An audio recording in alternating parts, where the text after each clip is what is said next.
Thank you very much. It's very interesting playing the bagpipes because you either really, really love them or you really, really don't love them. And you can tell the people that really, really don't love them because they're the ones that like ran out to the bathroom as soon as they heard me strike in. So bagpipers are always asked 5 questions. And as soon as they find out you're a bagpiper, the first question that I am always asked is, am I Irish or Scottish? The answer is no. But on St. Patrick's Day, I do play under the name of David O. Cohen. The second question that I'm always asked is, what made you want to learn the bagpipes? I mean, like my neighbors always ask me, or the person who was next to me in the dressing rooms back there. I've always loved the bagpipes, and one morning I just woke up and after having like a night of bagpipe dreams, I was like, why am I not playing the bagpipes? There's absolutely no reason for me not to be. So I started to learn, and now here I am. And it's a forever process. These 9 notes are the hardest notes that I've ever had to learn in my life. The third question that I'm asked is it Irish or is it Scottish? Now that's always interesting because the ultimate answer is it depends who is hosting the party, right? But the bagpipes are really an ancient instrument, and there's no clear path as to how they became the bagpipes. But it started out with an instrument called a sham, which is kind of like this chanter thing. It has 2 double reed, well, that's 1 double reed, in here, and a lot of musicians would play it. And a sham is that instrument you like with the snake charmers, you know, like, that's a sham.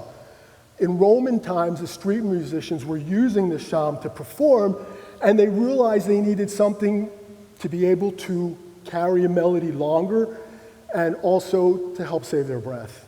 So that's when they attached the bag to it. Modern day, these are the great Highland bagpipes, the Scottish bagpipes.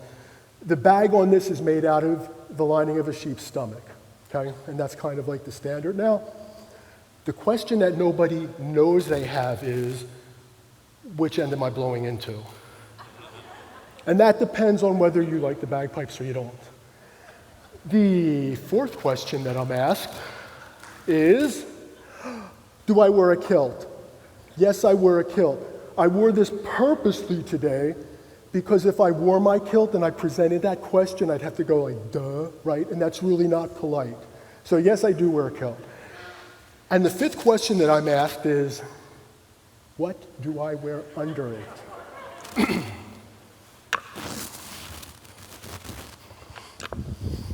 My shoes and socks.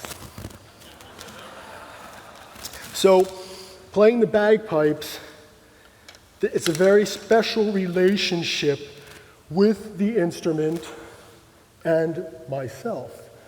When I play my guitar, I hold it close to my heart, and I play, and it sits on my lap.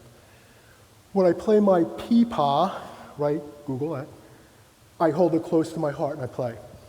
When I play the bagpipes, I hold it close to my heart, I cradle it in my arms, and I breathe with it. So this is a gaita, which is bagpipe in Spanish. And now I'm going to play a Galician melody. It's called La Barroca. And I'm going to breathe along with my gaita, and she is going to sing for you.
Thank you very much.